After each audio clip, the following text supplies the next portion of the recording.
14h, bienvenue sur BFM TV. Si vous nous rejoignez, nous sommes ensemble pour 4 heures dans l'après-midi info. Bonjour à tous, bonjour Benjamin. Bonjour Fanny, bonjour à tous. À la une de l'actualité de ce dimanche, après le Liban, la France appelle ses ressortissants résidant en Iran à quitter temporairement le pays, alors que le Proche et le Moyen-Orient sont en proie à de vives tensions. En Israël, une attaque au couteau a fait 2 morts près de Tel Aviv. Nous parlons également des Jeux Olympiques et de cette réussite de se félicite la ministre des Sports démissionnaire Amélie Oudéa-Castéra.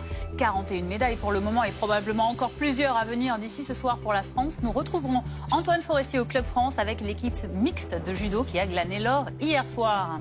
Les débuts des vacances pour les Haussiens, ils étaient attendus avec impatience hier. Après un mois de juillet difficile, août s'annonce bien meilleur pour les professionnels du tourisme. Nous irons en Gironde dans ce journal. Et puis 28 degrés de plus que les normales de saison. Une vague de chaleur sans précédent déferle en Antarctique. Une situation alarmante dont nous parlerons dans ce journal avec notre invité Jean Jouzel.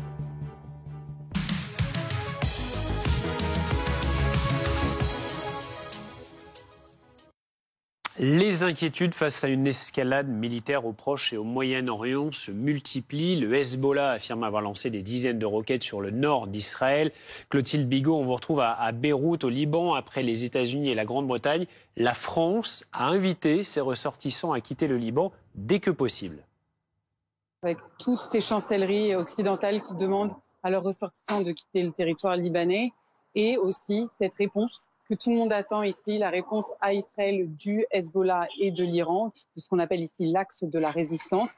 Mais ce qu'il faut noter, ce qui est très important de noter, c'est que pourquoi est-ce que les chancelleries appellent à quitter immédiatement le territoire libanais et de quelque façon que ce soit, c'est parce qu'il y a beaucoup de vols qui ont été annulés, notamment Air France et Transavia, qui ont annulé tous leurs vols depuis et pour Beyrouth jusqu'à mardi. Alors il y a encore quelques compagnies, notamment les compagnies turques, qui peuvent être utilisées. Mais voilà, il y a de moins en moins de solutions pour quitter le Liban et cela compliquerait évidemment une évacuation. On en parle avec vous, David Rigoulet-Rose. Merci d'avoir accepté notre invitation. Vous êtes chercheur associé à l'IRIS, l'Institut de Relations internationales et stratégiques, spécialiste du Moyen-Orient. Alors la France, je cite, qui invite ses ressortissants à quitter le Liban dès que possible, ainsi qu'en Iran, c'est inévitable ?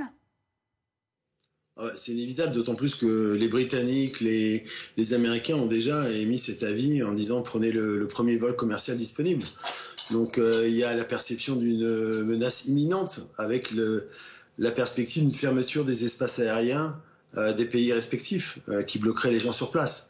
Donc oui, bien sûr, il y a une évaluation de la menace. Donc on n'est plus dans la crainte d'une escalade. L'escalade, en fait, elle est déjà là. La vraie question, c'est est-ce que l'escalade sera contrôlée ou pas ? Mais l'escalade, de facto, elle est là, de toute façon, parce qu'on sait qu'il y aura des réponses. D'autant plus qu'il y a encore un haut responsable du Hezbollah qui a été éliminé samedi, Ali Abdali, qui était un responsable du front sud, justement à la frontière, et qui visant les positions israéliennes de l'autre côté, en Galilée. Donc de toute façon, il y a une accélération du tempo, là, clairement, ce qui explique les inquiétudes croissante évidemment de toutes les parties en présence. Vous dites l'escalade elle est là. Vous parliez de réponse. Les dirigeants iraniens, le Hezbollah et le Hamas ont juré de venger la mort de Haniyeh et de Chokr. À quoi faut-il s'attendre ? Ça sera plus important que la réponse qui avait eu lieu le 14 avril, une première réponse directe de la part de Téhéran. Il y aura très certainement une réponse directe et pas uniquement, évidemment, en mobilisant probablement les proxies, les mandataires, dont les Hezbollah. Et ce qui inquiète évidemment, c'est que la mission notamment iranienne à l'ONU a laissé planer a évoqué le fait qu'il pourrait y avoir des cibles pas seulement militaires mais également civiles.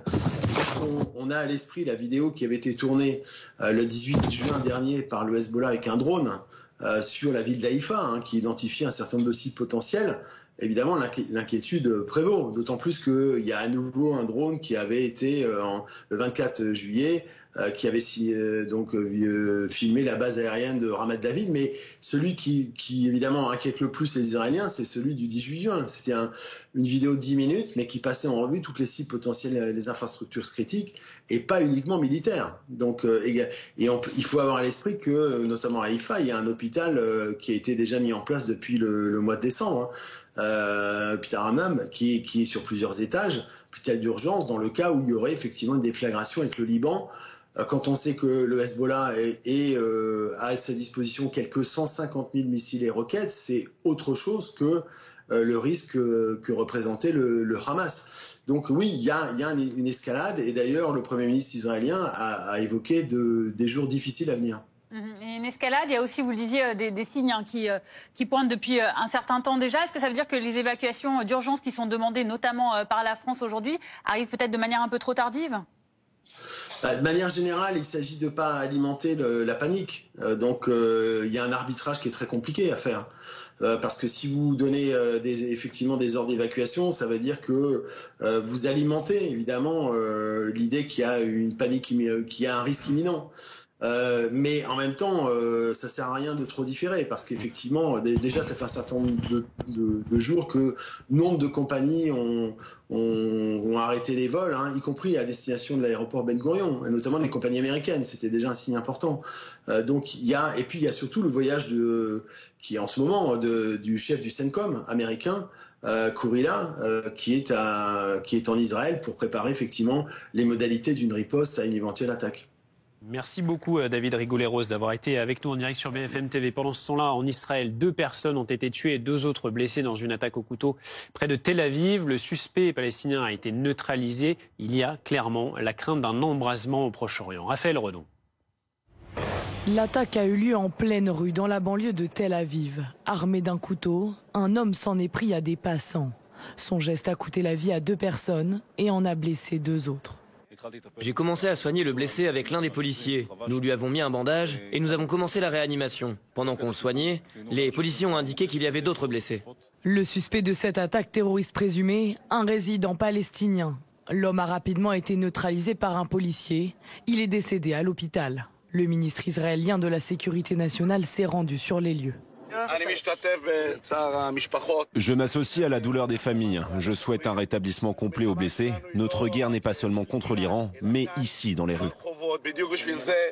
Une allusion au contexte de tension extrême que connaît le Proche-Orient après les menaces de riposte de l'Iran, du Hamas palestinien et du Hezbollah libanais. Preuve d'un embrasement de plus en plus menaçant, sur la télévision d'État iranienne, la lecture de ce communiqué sans équivoque. Il convient de souligner que la vengeance du martyr Ismail Haniyeh est certaine et que le régime sioniste aventureux et terroriste recevra en représailles de ce crime une punition sévère au moment, à l'endroit et de la manière qui conviendront. La question est maintenant de savoir quelle forme prendra la vengeance de l'Iran et pour quelles conséquences. Il lui faut sauver la face en trouvant une formule qu'elle ne trouve pas encore pour l'instant, qui consisterait vraisemblablement à être convaincante, à être spectaculaire dans la façon de frapper, et qui serait une série d'actions terroristes de façon diffuse sur des intérêts israéliens, des ressortissants israéliens, la diaspora juive, et par extension peut-être aussi un certain nombre d'intérêts occidentaux qui sont les alliés d'Israël. Pour éviter une attaque directe sur Israël et le risque d'une réponse américaine, l'Iran serait tenté de s'appuyer sur son soutien, le Hezbollah libanais, auteur notamment cette nuit de frappes de roquettes sur le nord de l'État hébreu, en riposte aux attaques israéliennes. Dans l'actualité également, à 14h08, à Marseille, cet automobiliste qui a percuté délibérément 2 voleurs en scooter. L'un d'eux est mort, l'autre est dans un état critique. Les 2 hommes venaient de lui arracher sa montre. Avec nous, Bruno Bartosetti pour en parler, secrétaire national délégué de la zone sud de l'unité SGP Police FO. Bonjour. Tout d'abord, pour revenir sur les faits, que s'est-il passé exactement hier soir ? Oui, hier soir, on a 2 individus montés sur un scooter qui ont commis ce qu'on appelle le vol à l'arraché en prenant de force la montre d'un conducteur d'un véhicule, une montre de luxe, et se sont enfuis. Donc c'est un coup, j'ai envie de dire, entre guillemets, classique pour les voleurs à l'arraché. Et là, le conducteur a poursuivi, bien sûr, je dis bien sûr, en tout cas, il a poursuivi ces 2 individus montés sur le scooter et on connaît malheureusement l'issue dramatique que l'on relève aujourd'hui. Est-ce que ça arrive souvent, ce genre de scénario ?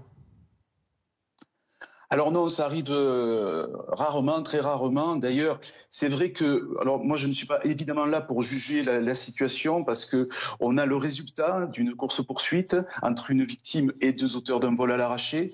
Ce sont les vidéosurveillances qui vont parler de la situation et de la façon dont ça s'est déroulé. Fort heureusement, c'est très rare parce que là on est dans l'émotion, le conducteur veut réagir instantanément et bien sûr le matin il s'est pas levé en se disant si on me vole une montre je vais tuer ou tenter de blesser grièvement 2 individus montés sur un scooter. C'est l'enchaînement de la situation qui a amené à ce drame et l'enquête nous déterminera dans quelles circonstances exactement. Alors on rappelle que certaines épreuves des Jeux Olympiques qui se tiennent actuellement ont lieu à Marseille. Ça amène beaucoup notamment de touristes étrangers. Est-ce qu'il y a selon vous beaucoup d'agressions, de vols à Marseille cet été liés à ces événements ? Vous savez, malgré les Jeux Olympiques, on a notre quotidien et on relève, alors je n'ai pas des statistiques précises, mais on relève bien sûr des cambriolages, des vols, malgré la présence policière à Marseille qui est très très importante, très présente, puisque vous savez que nous n'avons pas de congé, donc nous concentrons sur les Jeux Olympiques à Paris, mais également à Marseille, mais également à Nice, dans le bassin méditerranéen. Malgré cette présence policière, où nous sécurisons un maximum la population, eh bien nous avons encore, bien sûr, des larcènes, des faits divers, des vols, des cambriolages. Ce qui est à relever, bien sûr, alors c'est très facile de parler comme je vais parler quand on est confortablement installé, c'est de ne pas réagir, de se défendre, oui, mais de ne pas faire justice soi-même. Mais bon, c'est encore une fois, je vous le dis bien, suivant les situations, on doit non pas comprendre, mais entendre ce qui s'est passé hier soir dans le quartier de la Joliette, notamment à Marseille.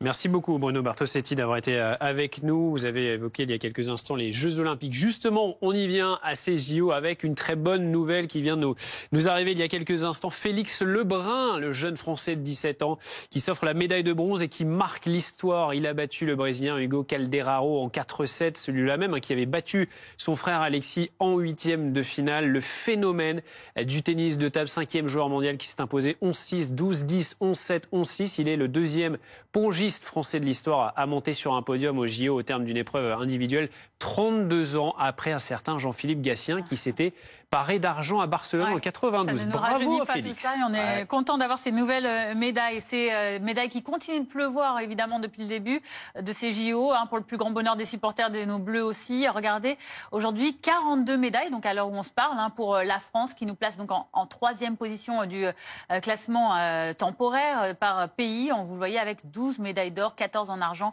et 9 en bronze. Un très beau palmarès pour débuter. On rappelle que ça fait à peine une semaine, 8 jours qu'ont commencé ces Jeux Olympiques. C'est magnifique. Alors, beaucoup de ces médailles nous sont venues du judo. Au lendemain du sacre de Teddy Riner, la légende du judo a remporté l'or hier avec l'équipe de France mixte. Ils ont battu le Japon au terme d'un match complètement dingue. Antoine Forestier est aux côtés de Sarah Léonie-Sizik, Aurélien Diès et Romain Dico. Oui, avec 3 des judokas qui ont gagné donc la médaille d'or hier pendant l'épreuve par équipe. Est-ce que vous êtes remis de cette folle soirée que vous avez vécue hier avec la fête, notamment ici au Club France? Remis, je pense qu'on ne réalise pas encore. C'est beaucoup de travail et on a beaucoup préparé cette échéance. C'est à la maison, c'est magnifique. Il y a le public français qui est autour de nous, qui nous a soutenus, qui nous a poussés et qui continue. Donc c'est un événement inoubliable et on continue de le vivre. On est encore sur le petit nuage, je pense. Ça a été dur, il y a eu ces combats perdus au début, notamment pour vous. Vous avez cru en vos coéquipiers, vous êtes dit c'est bon, on va pouvoir remonter les Japonais? C'est les équipes, je pense qu'il y a des matchs qui ne sont pas passés comme prévu. Malheureusement, c'est le judo, c'est comme ça, c'est le sport, j'ai envie de dire, mais c'est la beauté des équipes. On est mené 3-1, on remonte 3-3. La poteuse avec Teddy Riner qui marque le point de la victoire. Donc ça fait plaisir de voir une belle équipe de France comme ça, qui se soutient et qui a marché ensemble vers ce rêve olympique et ce graal olympique qu'on a gardé chez nous à la maison. Pour vous, ça s'est joué au vidéo arbitrage, vous avez compris la décision? Alors comprise ou pas, dans tous les cas, c'est l'arbitre qui décide. Donc même si je la comprends pas, à la fin le résultat sera le même. Donc non, comme l'a dit Roman, c'est les équipes, quand il y a des coquilles sur certaines personnes, et les autres sont là pour pouvoir ramener le point. Donc c'est ce qui s'est passé et au final on est quand même content. Mené 3-1 et après il y a Benjamin Gaba qui arrive. et qui nous retourne complètement la situation. Il a maintenant une chanson en son honneur. Vous êtes fiers de lui? Ouais, si, toute l'équipe elle est fière de lui. Je pense que globalement on est vraiment fiers de chacun des membres, chacun des 14 en fait. Chacun des 14, au-delà des 6 qui ont combattu à la finale, ou tous ceux qui ont participé. On est fiers des 14 parce qu'on a vraiment beaucoup bossé pour préparer cette échéance. Donc voilà, on est fiers, on arrivait tous prêts. Et Johan il nous a bien sauvés. Mais on ne serait pas là si Sarah n'avait pas ramené ses points avant, si Ron n'avait pas ramené ses points avant, si on n'avait pas tous fait le boulot avant. Donc c'est une victoire collective. Mais on est content quand même de ce que nous a fait ce bon vieux gamin. 3 partout. Et il y a cette petite roulette là qui commence à tourner. Vous auriez pu être appelé à y aller. Vous vous êtes dit, vous étiez prête à y retourner. Ou vous êtes dit quand c'était Diriner, tant mieux que ce soit lui. Moi je voulais y aller parce que la façon dont je perds, pour moi je pensais qu'il y avait maté, donc je me suis fait vraiment surprendre et je me suis dit purée, j'ai l'impression j'étais hyper frustrée en fait. Je me suis dit il faut que je reparte au combat pour montrer à tout le monde que c'était une erreur et que voilà, le titre il était à la maison, on devait le ramener. Quand c'était dit forcément, je pense qu'on est tous un peu pas soulagés, mais on se dit voilà, on a vraiment beaucoup d'espoir. Mais c'est face au Japon, face à Saito qui est aussi un très très grand judoka, donc les deux étaient fatigués. Teddy était très fatigué, je pense qu'il aurait préféré ne pas combattre, mais c'était l'histoire, c'était écrit comme ça. 3-3 France-Japon à Paris, Teddy qui ramène le point de la victoire, c'est quand même beau. Vous n'oublierez jamais ces moments? C'est des moments qui sont inoubliables. Je pense que autant pour nous que pour les Français et pour le monde entier, c'était une finale vraiment comme personne n'aurait pu l'imaginer, je pense. Donc non, c'est sûr que ça va être un moment inoubliable. Merci beaucoup à tous les 3. On finit, c'est un peu la tradition. Si vous pouvez nous montrer les médailles à la caméra, ces belles médailles récoltées ici par les judokas français qui font la fierté de tous les supporters ici au Club France. Et oui, des médailles qui nous rendent très très fiers. Et ça va continuer, on en est sûr, encore ce soir, encore les prochains jours. Amélie Oudéa-Castéra, la ministre des Sports démissionnaire, était l'invitée de BFM TV un peu plus tôt. Et elle aussi, elle se réjouit forcément de ces Jeux qui sont selon elle une réussite jusqu'à maintenant. Pour le moment, tout se passe formidablement bien. On a une organisation qui est aussi irréprochable que possible sur les différentes dimensions. Il y a un embarquement de tous les territoires. C'est vraiment les Jeux de toute une nation. Vous savez, il y a près de 2 millions de nos concitoyens qui ont bénéficié de la dynamique dans les fan clubs, dans les fan zones qu'on a déployées, plus de 160 à travers le territoire. On a plus de 100 000 personnes qui ont été invitées par l'État à assister à des épreuves à travers tous les territoires.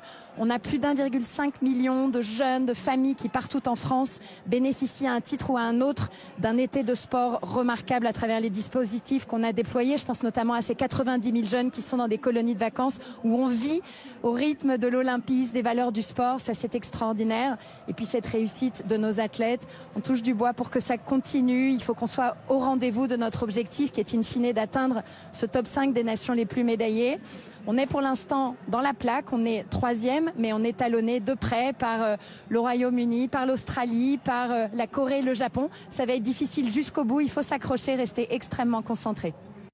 Les JO, ils sont partout, même sur la route. Regardez, c'est sur l'autoroute A4 dans le Bas-Rhin. Regardez ce message très sympa. Priorité à la sécurité, la vitesse, c'est pour Léon. Léon, c'est bien sûr Léon Marchand, notre champion quadruple médaillé d'or lors de ces Jeux Olympiques. C'est la société d'autoroute SANEF qui a posté ce message pour faire un clin d'œil à notre grand champion Léon, qui n'a que 22 ans, on le rappelle, le Toulousain. Voilà, un message en tout cas à l'adresse de tous ces automobilistes qui prennent la route en ce début des vacances pour les Haussiens avec, après le grand chassé-croisé du week-end, eh bien, ces vacanciers qui vont arriver à destination pour le plus grand soulagement des professionnels du tourisme. Eléa Morel, Florian Gourdin et Edgar Becquet. Août, synonyme de vacances pour ce groupe d'amis lyonnais. Après plus de 7 heures de route, les voilà arrivés sur le bassin d'Arcachon. Ah bah oui, on est content, on est content. Après toute cette route. Place au montage de la tente. C'est compliqué quoi, je l'ai jamais fait mais bon c'est une découverte, une première fois à tout. Au programme du séjour, bronzage, baignade et sport. On va aller faire du surf, on a vu qu'il y avait des trucs de canoë qui pourraient être bien, je pense qu'on va faire du vélo.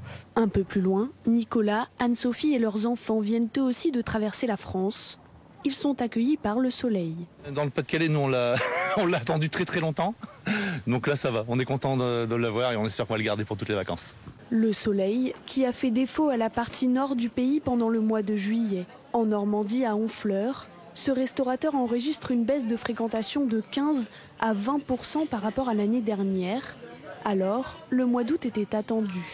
On a déjà beaucoup plus de réservations pour le 15 août, voilà, pour la première quinzaine d'août.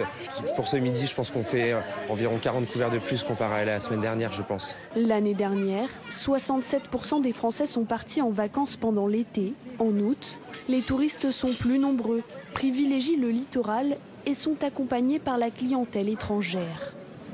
Et une idée de visite pendant ces vacances, un nouveau musée 100% Made in France a ouvert ses portes le 30 juillet dernier. Il s'agit de la Maison Élysée, un musée dédié à la présidence de la République, juste en face du palais de l'Élysée. Ouais, et une bonne nouvelle pour vous, les vacanciers, cette entrée est gratuite dans ce musée pendant toute la période des Jeux Olympiques. Profitez-en. Reportage de Mathilde Couvillère-Fournois, Philippine David et Maxence Grinfogel. Du bureau aux boiseries, en passant même par ces orchidées, aucun détail n'est laissé au hasard dans cette reconstitution du Salon Doré. Mais c'est surtout ce bureau d'origine qui attire l'attention. On entrouvre une petite porte sur l'histoire de la Ve République. C'est un bureau qui a sans doute entendu des conversations extrêmement importantes et qui a vu les décisions les plus importantes se prendre. C'est un morceau d'histoire qu'on met à la disposition du public et c'est la première fois qu'on peut s'en approcher autant en tout cas. L'ancien président Charles de Gaulle y aurait signé la Constitution de 1958. Des pièces reproduites à l'identique, mais aussi beaucoup d'objets de valeur et du patrimoine sont exposés au musée de l'Élysée. Nous allons vers ce qu'on appelle le cabinet de curiosité, qui est une bibliothèque sur mesure dans laquelle on expose certains des cadeaux diplomatiques qui ont été offerts au président Macron ces 7 dernières années, ou à d'autres présidents, et puis des exemplaires de cadeaux que le président offre à ses homologues étrangers. Pour les visiteurs, l'illusion est parfaite, c'est comme s'ils visitaient l'Élysée. Moi, c'était un rêve de visiter l'Élysée, mais Journée du patrimoine, c'est toujours un petit peu compliqué quand on est de l'extérieur, donc voilà, j'ai partie de rêve qui se réalise. C'est impressionnant de voir ça, puis ça fait partie du patrimoine, donc c'est chouette d'être ici. Ouais. Le musée abrite également un salon de thé à l'étage où les visiteurs peuvent déguster des pâtisseries emblématiques du palais. Autre pièce à découvrir, la boutique de souvenirs où chaque objet vendu est fabriqué en France. L'occasion de repartir avec un mug ou des boules de pétanque tricolores. Une image à présent de l'Etna qui est entré en éruption tôt ce matin. L'aéroport de Catane en Sicile a annoncé qu'il avait réduit le nombre des vols à l'arrivée en raison de la lave volcanique et de la fumée émise par le plus grand volcan en activité d'Europe. Ces images impressionnante. Ouais, impressionnante également cette autre situation-là. On prend la direction de l'Antarctique avec cette vague de chaleur. Une vague de chaleur inédite, jusqu'à 28 degrés de plus que les normales de saison. L'Antarctique qui connaît actuellement une vague de chaleur alarmante, c'est le moins qu'on puisse dire. Jean Jouzel, merci d'avoir accepté notre invitation. Vous êtes climatologue, ancien membre du GIEC. Ce sont des données quasi records, alors qu'on le précise, on est en hiver actuellement en Antarctique. Au cœur de l'hiver en Antarctique, c'est ça qui est impressionnant. Et au cœur de l'hiver, eh bien, nous avons non pas des vagues de chaleur, mais des températures beaucoup plus chaudes que des températures normales. Pour le mois de juillet, par exemple, 2024, eh bien, c'était 10 degrés en moyenne de plus que, disons, les températures normales récentes pour un mois de juillet. En fait, on a longtemps cru que l'Antarctique ne se réchauffait pas et c'est faux. Mes collègues Mathieu Cassado, Amael Landais ont montré à travers l'analyse d'une série de forages que eh bien, depuis 1950, ce réchauffement en Antarctique est 2 fois plus rapide qu'il ne l'est à l'échelle planétaire. C'est grâce à l'analyse des glaces polaires. Donc c'est important, ces records, parce que voilà, c'est loin de nous, mais ça a des conséquences, alors à la fois en particulier sur l'élévation du niveau de la mer. Le réchauffement de l'Antarctique nous interroge parce que, eh bien, c'est une des composantes de l'élévation du niveau de la mer qui s'accélère. Cette élévation du niveau de la mer, elle est à la fois liée à l'expansion thermique des océans. Les océans se réchauffent et ça contribue à l'élévation du niveau de la mer. Mais le Groenland, l'Antarctique et aussi les glaciers continentaux contribuent également à cette élévation du niveau de la mer. Et le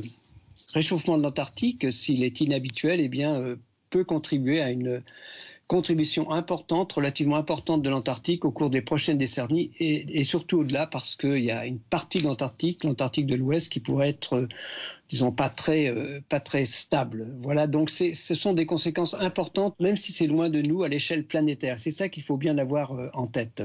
Ouais, les régions polaires qui sont les premières victimes de ce changement climatique. Jean Jouzel, j'ai lu, vous allez me dire si je me trompe, qu'il y avait comme cause donc évidemment le réchauffement climatique et également l'affaiblissement du vortex polaire. Expliquez-nous.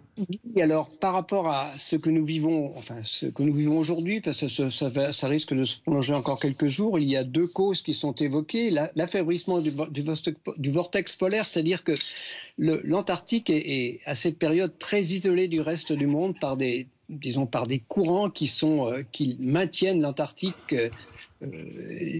qui empêchent la pénétration des courants les plus chauds vers l'Antarctique. Mais ce vortex polaire s'est affaibli et ça peut être déjà lié au réchauffement climatique et ça peut être à l'origine de ce réchauffement. Mais il y a aussi une autre raison, c'est la diminution des surfaces de glace de mer. Il y a moins de glace de mer. C'est la deuxième année record. C'était l'année record au mois de février dernier. Donc on comprend aussi quelles en sont les causes effectivement de ce réchauffement climatique exceptionnel. Merci Jean Jouzel, climatologue et ancien membre du GIEC, pour toutes ces informations sur cette augmentation des températures records en Antarctique. Tout de suite, c'est vos vacances. Vivez de bons moments devant votre programme avec le Parc Saint-Paul, le parc d'attractions pour toute la famille.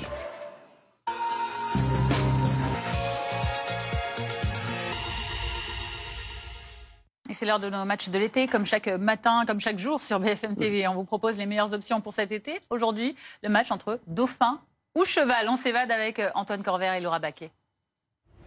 Aujourd'hui, je vous emmène à la rencontre d'un mammifère marin mythique. Et moi, je vous emmène trotter en bord de plage. Alors Cheval ou Dauphin. C'est vous qui choisirez. Pour voir les dauphins, il faut déjà bien observer l'horizon. C'est parti Laura, on scrute. Bon bah écoute Antoine, en attendant que tu les trouves tes dauphins, moi je suis déjà sur mon cheval. Et d'ailleurs Olivia, est-ce qu'on n'a pas la meilleure vue en fait du haut de notre monture? Bien sûr que si, ça nous permet vraiment de prendre une hauteur sur ce paysage qui est magnifique. C'est une sensation de force, de grandeur, ça permet quand même de se sentir un peu aventurier dans l'âme. Une aventure de 2h30 le long du littoral. Regarde Antoine, pas si mal de prendre de la hauteur. Laura, il y a des dauphins. Ah bah c'est pas trop tôt.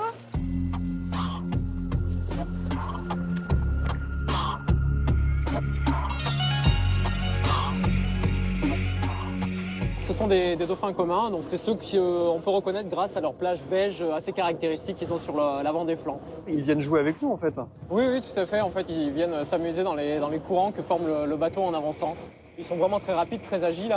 Sur des accélérations, ils peuvent même atteindre 50 km/h. 50 km/h, Laura. Je sais pas si tu peux aller aussi vite avec ton cheval. Ils sont très beaux tes dauphins Antoine, mais est-ce que tu peux leur faire des gros câlins comme ça? C'est tout l'intérêt des balades à cheval. Alors cheval ou dauphin, c'est à vous de choisir. Vivez de bons moments devant votre programme avec le Parc Saint-Paul, le parc d'attractions pour toute la famille. Tout de suite, on fait un point sur la météo.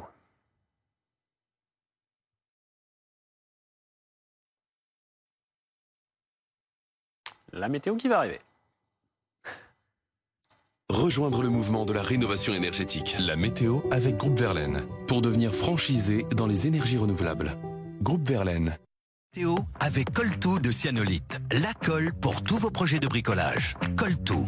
Coltou dans tous les cas. Les traditionnelles crèmes dessert Malo, sans additifs ni conservateurs. Un pur moment de plaisir pour toute la famille depuis 1948. Retrouvez la météo avec habitat-et-jardin.com, spécialiste de la maison, du jardin et de la piscine depuis 24 ans. Habitat-et-jardin.com.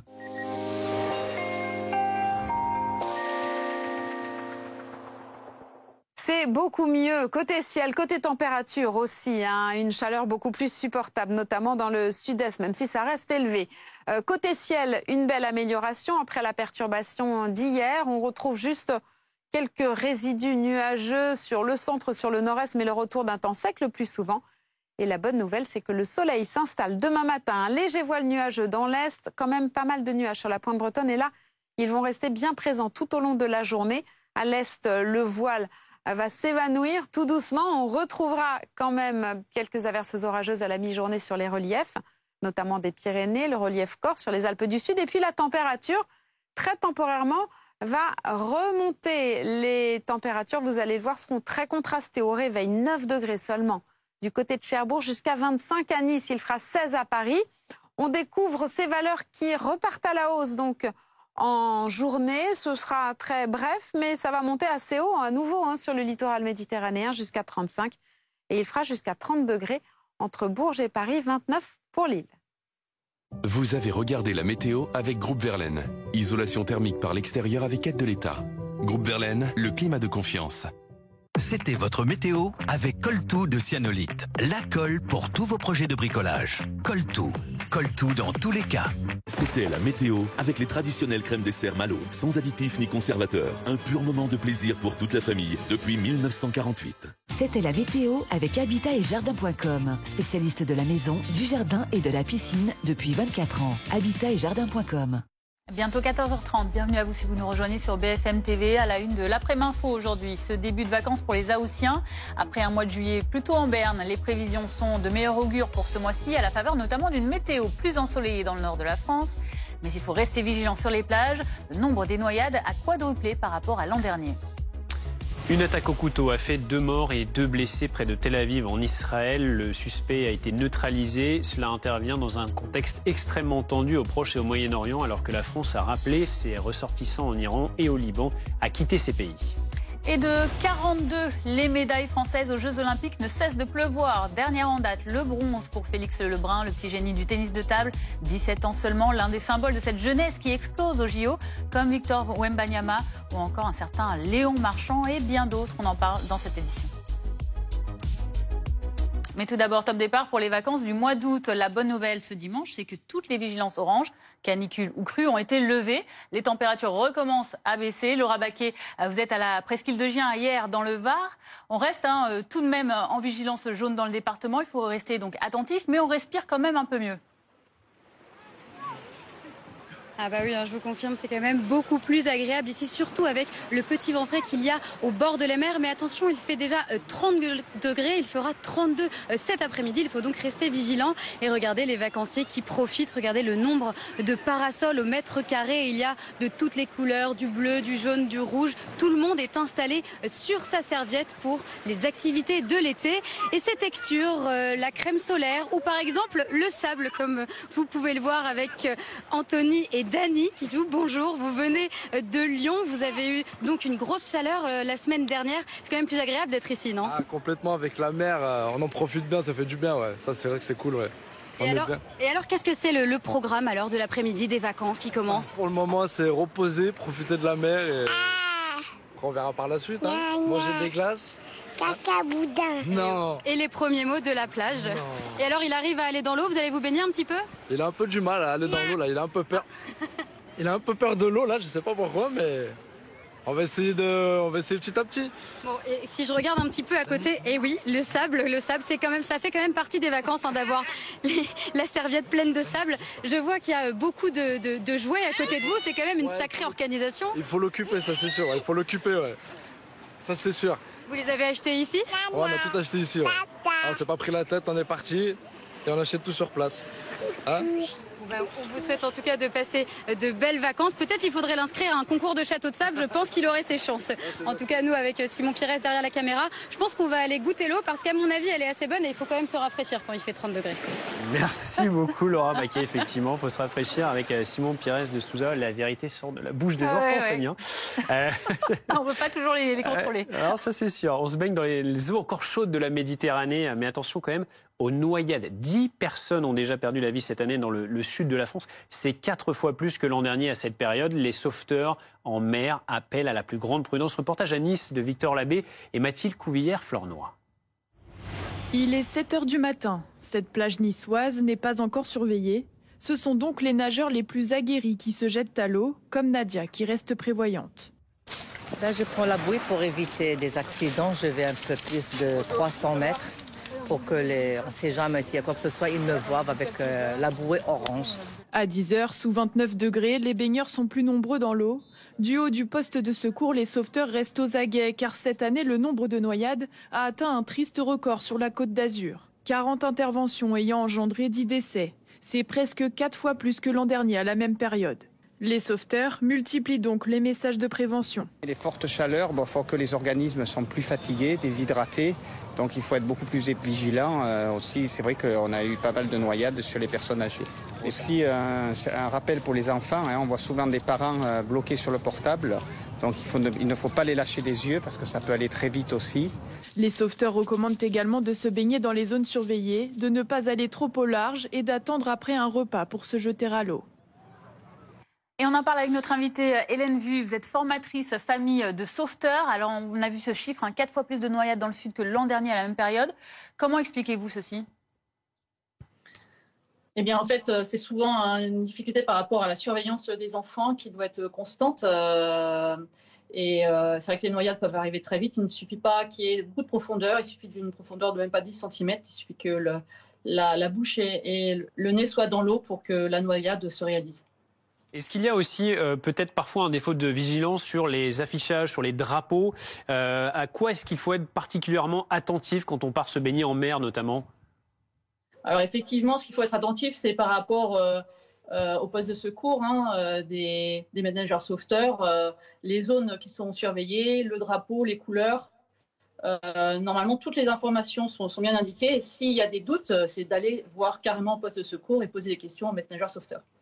Attention également du côté de l'océan Atlantique parce que les autorités alertent sur un risque de formation de baïnes ce dimanche. Alors les départements concernés sont la Gironde, les Landes, les Pyrénées-Atlantiques et la Charente-Maritime. Vous nous rappelez en quoi ces phénomènes sont dangereux ? Alors ces phénomènes sont dangereux parce que à un moment donné on pense avoir pied et tout d'un coup on n'a plus pied dans l'eau. On peut être emporté par un courant qui nous empêche de pouvoir atteindre la côte. Alors le mieux c'est de se laisser porter parce qu'à un moment donné le courant va pouvoir nous ramener au niveau de la côte. Si on lutte, on se fatigue et c'est là où effectivement la noyade peut arriver. Est-ce qu'il y a d'autres risques quand on va à la plage, d'autres choses où il faut être particulièrement attentif ? Alors là, il faut être attentif, c'est surtout par rapport aux enfants, parce que c'est les personnes les plus à risque par rapport aux noyades. C'est par rapport à la surveillance. Même si l'enfant ne se baigne pas, s'il joue au bord de l'eau, il est très important qu'il y ait toujours un adulte qui surveille l'enfant. Et vous le disiez, la présence des nageurs sauveteurs sur les plages ne dispense pas évidemment les parents, les proches de la surveillance, aussi bien des enfants que des adultes d'ailleurs. Il y a des risques pour tout le monde. Tout à fait. Dès que on va dans l'eau, effectivement, il y a toujours un risque. Si on joue, si on a des embarcations, si des fois on fait des concours pour aller le plus loin possible, ça c'est des choses qu'il faut faire attention. Parce que si on ne pratique pas la natation ou des sports aquatiques, on peut vite être fatigué et penser qu'on est plus fort que la réalité. Merci beaucoup Hélène Vue d'avoir été en direct avec nous. Soyez donc extrêmement prudents sur les plages cet été. On le sait, il y a eu donc de nombreuses noyades. On parle à présent des JO et les médailles. Un point sur les médailles. On en est désormais à 42, ce qui fait qu'on est à une médaille du record de Pékin. C'était 43 médailles. Parce qu'on a eu une nouvelle médaille, Fanny, c'est Félix Lebrun en tennis de table. Et oui, 17 ans, le plus jeune des frères Lebrun qui s'est imposé face au Brésilien Hugo Calderano. C'est lui qui avait battu son frère Alexis. C'est la première médaille en individuel pour la France depuis 1992. Et un certain Jean-Philippe Gatien qui avait décroché l'argent. Et du coup, ça a été, on l'imagine, la fête, la folie du côté du Club France. Antoine Forestier, vous nous confirmez, c'était à nouveau du délire pour une médaille française et avec donc Félix Lebrun qui, on le sait, est très, très populaire, très apprécié du public. Oui, à l'applaudimètre, il fait partie des plus grandes vedettes, en tout cas du sport français, qui ont été applaudis ici lors des Jeux Olympiques. Il y a eu une effervescence au moment de la fin de ce match. Il a gagné 4-7-0, Félix Lebrun contre le Brésilien Caldenaro. Et donc il remporte la médaille de bronze. Il était tout sourire à l'écran et ça a fait plaisir ici à tous les supporters. C'est le plus jeune médaillé pour du tennis de table. Il n'a que 17 ans, rappelons-le. Donc on a déjà hâte de le voir lors des prochains Jeux Olympiques. Ici, pour l'instant, il n'y a pas de tennis de table, mais il y a des sports qui ressemblent un petit peu. Là, c'est le tech ball. Ça se joue à peu près pareil, soit avec des raquettes mais un peu plus grosses, soit avec des ballons de volley, soit avec les mains, avec les ballons ou avec les pieds, avec les ballons de football. Je suis aux côtés d'Ali. Ils sont aussi forts que Félix Lebrun tout à l'heure au tennis de table, ou il faut encore qu'ils progressent autour de vous? Là, on en est encore en mode de découverte. Donc, du coup, ils découvrent déjà le tennis de table, mais en plus, l'innovation derrière le tennis de table. Donc, c'est encore plus de la découverte de la découverte. La table, elle n'est pas vraiment comme une table de tennis de table, elle est tout à fait incurvée. Qu'est-ce qu'on peut faire comme type de sport avec ce genre de table? Alors, on peut faire soit du tennis, soit du volleyball en tennis de table, soit du football, soit éventuellement du tennis de table aussi. C'est des sports un petit peu nouveaux. On pourrait les voir un jour aux Jeux Olympiques, ou c'est peu probable? Les Jeux Olympiques, c'est une formidable machine à construire des innovations en termes d'athlètes, mais aussi à construire des innovations en termes de discipline sportive. Donc ça, c'est quelque chose d'hybride entre le tennis de table et le football, le tennis de table et le volleyball. Et puis, qui sait, demain, peut-être qu'on aura un Kylian Mbappé, Félix Lebrun, qui sortira de ces tables-là. Qu'est-ce qui cartonne le plus? Qu'est-ce qui marche le mieux? Ce qui marche le mieux, ça va être le football. C'est ce qu'il y a déjà très très structuré et c'est normal par rapport à la planète foot. Parfait. Merci beaucoup Ali. On continue ici de suivre les performances des Bleus, mais on peut également faire du sport à la Villette toute la semaine. Il y a pas mal de stands si vous voulez vous rendre. Malheureusement, c'est complet jusqu'à quasiment le dernier jour des Jeux, mais parfois il y a des places qui sont remises en vente à l'entrée. C'est 5 € l'entrée, donc si vous avez un peu de chance, vous pourrez venir. Mais c'est un énorme succès ce Club France. Peut-être qu'on en a trop dit à l'antenne que c'était super et ça donne à tout le monde envie de venir ici. Et c'est complet chaque jour. Le Club France, victime de son succès. Antoine, on vous garde encore un peu avec nous, parce qu'on l'a dit, on en est à 42 médailles déjà, à un point de notre record. Et pourtant, c'est pas fini ce soir. Il y a encore des chances de médailles d'ici ce soir. Notamment en boxe, on a eu 2 boxeurs. Alors eux, ils étaient déjà assurés d'avoir une médaille parce que la boxe c'est un petit peu particulier. Quand vous êtes en demi-finale, vous êtes sûr d'avoir une médaille parce que il n'y a pas de combat pour la 3e place, donc vous avez au minimum le bronze. Mais là, ce qui s'est passé ce matin, c'est que Bilal Benama et Sofiane Oumia, tous les deux ont réussi à gagner leur combat, donc ce sera forcément de l'or ou de l'argent. Les finales, elles auront lieu mardi ou mercredi de mémoire pour ces 2 boxeurs français. Donc ça, c'est sûr et certain. Ça s'est passé tout à l'heure en fin de matinée. Ils se sont qualifiés. Ça fera 2 nouvelles médailles, on espère, en or, parce qu'au classement général des Jeux Olympiques, on le rappelle, on ne regarde que les médailles d'or pour différencier toutes les nations, et on aurait bien besoin de ces 2 médailles d'or en plus pour grimper au classement. Merci beaucoup Antoine Forestier depuis le Club France en direct pour BFM TV avec Adrien Fache. Alors dans ces Jeux, on ne peut pas passer à côté de la jeunesse de nombreux de nos champions, des athlètes de la génération 2000 qui commencent à émerger. Et on en parle avec vous, Bastien Fontagneux, cofondateur de Trash Talk Média spécialisé dans le basketball. Votre média suit notamment aussi bien sûr les autres sports depuis le début de ces JO. Alors on a notamment Wembanyama pour le basket, la France qui affrontera le Canada. Des nouvelles chances pour Wemby et ses jeunes coéquipiers de briller? Match très compliqué à venir ce mardi qu'on commente d'ailleurs sur notre chaîne YouTube Trash Talk. C'est vrai que ça va être très très dur parce que les Canadiens sont extrêmement forts. Après, tout peut se passer sur un seul match. Ils ont été très déçus de leur dernière performance face aux Allemands. Donc sur un miracle, on peut y croire, ouais. Alors, on a parlé de Victor Wembanyama, 20 ans. On vient de parler à l'instant, évidemment, de Félix Lebrun, 17 ans seulement, qui obtient sa médaille d'or donc en tennis de table. Là aussi, c'est une nouvelle inspiration, un nouvel exemple pour la jeunesse. Oui, 17 médaille de bronze, pardon. J'ai dit quoi? Médaille de bronze, pardon. On aurait bien aimé l'or. Je me suis emballée. Médaille de bronze, c'est extraordinaire. 17 ans seulement. On a vu aussi Baptiste Hadis en tir à l'arc, qui a une jeunesse extraordinaire qui se met en place. Et parfois, ça vient de la famille, et parfois, ça vient du tissu associatif aussi. Beaucoup d'athlètes qui parlent du fait que lorsqu'il y a leur famille, les grands-parents, les parents qui sont dans le sport, ça se voit avec Victor Wembanyama, ça se voit avec Léon Marchand, ça se voit aussi avec les frères Lebrun, et bien tout de suite on voit cette jeunesse française qui est biberonnée par leur discipline favorite, et du coup ensuite, dès qu'ils sont en âge, ils peuvent être très performants face aux meilleurs athlètes du monde en fait. Alors, ce qui frappe avec tous ces athlètes, vous l'avez dit, notamment Léon Marchand, on a aussi bien sûr Wembanyama, les frères Lebrun, c'est cette sérénité. On a l'impression que finalement, ils ont des années d'expérience derrière eux. À la fois, ils répondent aux sollicitations, nombreuses sollicitations, et en plus, bien évidemment, ils sont présents dans leur discipline. Ils sont assez bluffants. C'est très bluffant et pour le coup il faut aussi féliciter la formation française parce que on le voit, moi je parle pour ma propre paroisse, donc le basketball, la formation française est extrêmement appréciée dans le monde entier, y compris évidemment en NBA, mais ça se voit aussi dans d'autres sports, la façon dont les fondamentaux des sports sont enseignés, la façon dont les valeurs du sport sont enseignées. Il y a quelque chose de très collectif qui est extraordinaire et qu'on voit sur ces Jeux de Paris 2024 qui peut que nous promettre en fait des belles choses sur 2028 à Los Angeles et 2032 en Australie, ouais. Alors Wemby, les frères Lebrun, et puis il y a également en natation, évidemment, on l'évoquait, hein, la nouvelle star de ces JO, Léon Marchand, ne peut pas passer à côté. Chaque jour une nouvelle épreuve, chaque jour une nouvelle médaille d'or. Une carrière déjà hors du commun à son jeune âge. Il a, ce jeune homme, à peine 22 ans. Eh oui, bah vous voyez, on a des athlètes extraordinaires de 22 ans, comme je le disais, là à l'instant Félix Lebrun 17 ans, Baptiste Hadis donc en tir à l'arc qui a eu médaille d'argent en équipe à 17 ans également, donc on voit des jeunes de plus en plus qui cassent les codes, des codes auxquels on a été habitués. La France est un pays fort dans le sport, il faut continuer à booster les institutions pour donner encore plus de place à ce sport parce que les jeunes sont encore plus forts, encore plus jeunes et ça ne fait que démarrer, donc il faut les soutenir à fond. Merci beaucoup Bastien Fontagneux d'avoir été avec nous sur BFM TV et on va suivre les nouvelles médailles qui nous attendent côté français cet après-midi. À l'étranger, la situation est de plus en plus tendue au Proche-Orient. Au moins 2 personnes sont mortes et plusieurs blessées après une attaque au couteau en pleine rue aujourd'hui à Holo en Israël, près de Tel Aviv. Élise Phillips, vous êtes notre envoyée spéciale sur place. Que sait-on des victimes, Élise ? Eh bien, on sait que qu'il y a 4 victimes en tout, dont 2 sont décédées.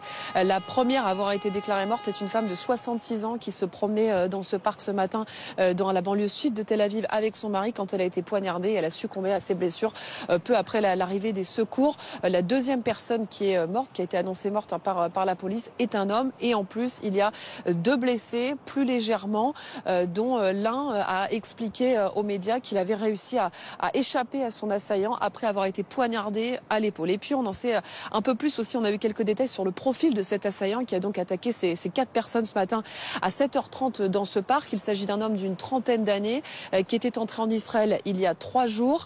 Il ne fait pas partie d'une organisation terroriste comme le Hamas, ça c'est une information importante. On ne sait pas quelles ont été ses motivations profondes ce matin au moment de commettre cette attaque.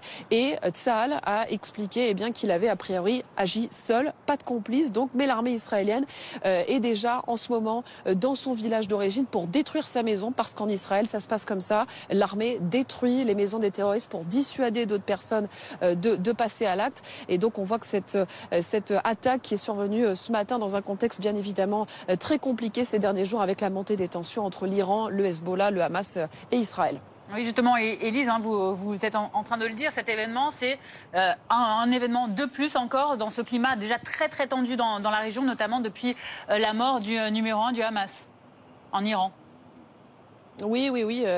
Oui, tout à fait. Les Israéliens, bien sûr, depuis une semaine, scrutent l'actualité tous les jours parce que on parle, bien sûr, de cette potentielle riposte de la part de l'Iran qui, pour l'instant, se fait attendre, entre guillemets. Les services de renseignement américains avaient annoncé qu'elle pourrait survenir dans les 72 heures.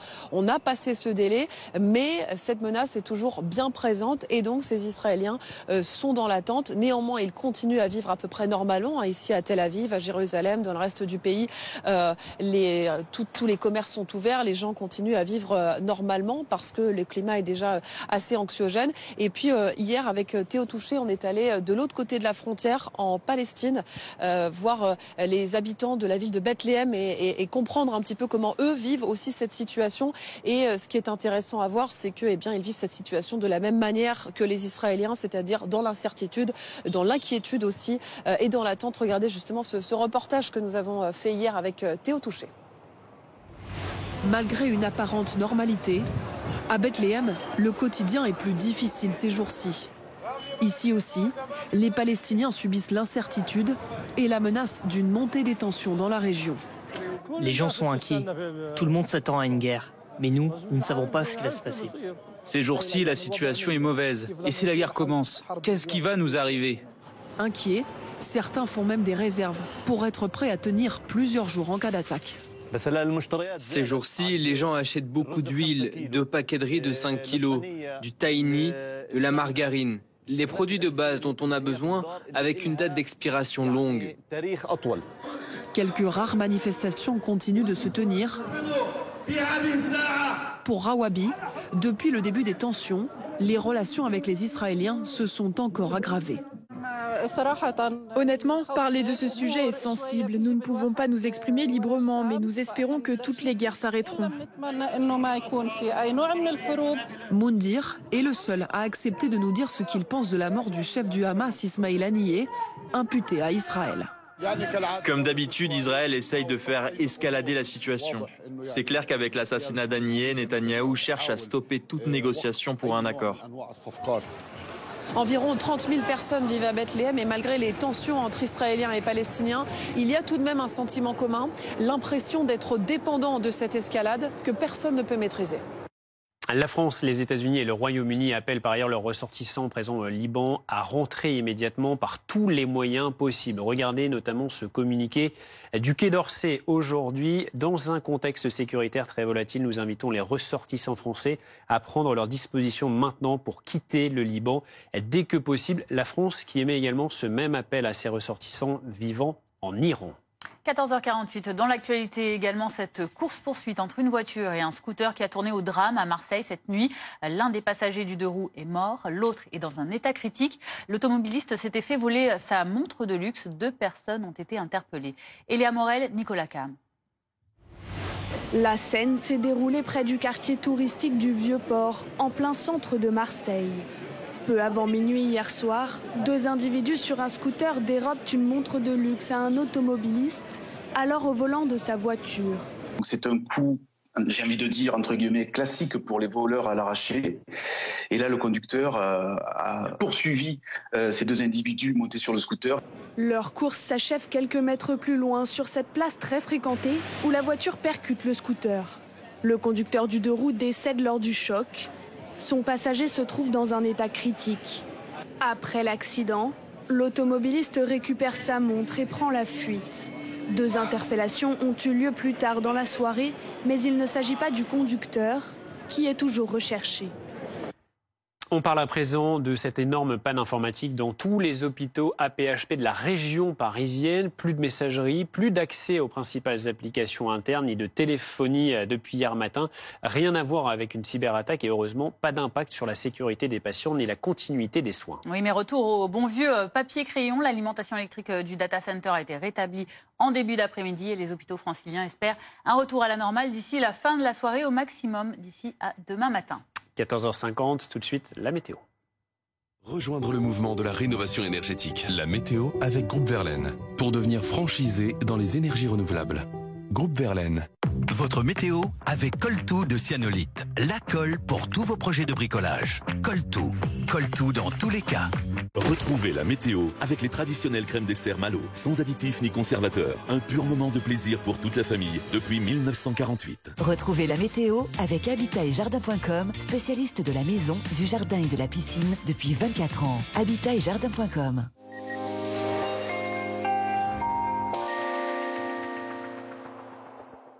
La tendance est à l'amélioration pour ces prochains jours. Déjà ce dimanche, une belle amélioration dans le courant de l'après-midi est attendue avec le retour quand même de belles éclaircies, des températures beaucoup plus respirables. Demain matin, regardez ce qui se passe, c'est quasiment ce plein soleil qui va s'installer sur presque tout le pays. On va retrouver quand même à l'est un léger voile nuageux et puis quand même là, ces nuages un peu plus nombreux sur la pointe bretonne.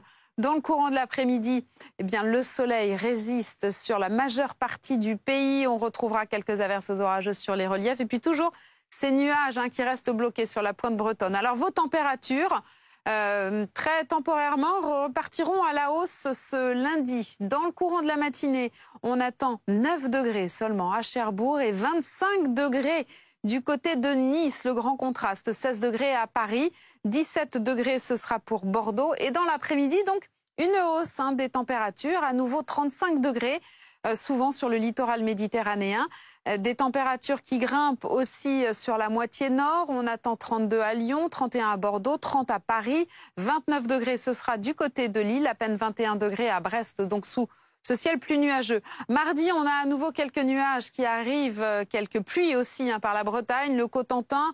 Ailleurs, ça se voile, ça reste très ensoleillé dans l'est, toujours quelques orages sur les reliefs. Et puis les températures, donc après cette petite dégradation, devraient commencer à baisser mercredi. On retrouvera donc un temps un petit peu plus instable dans l'est notamment.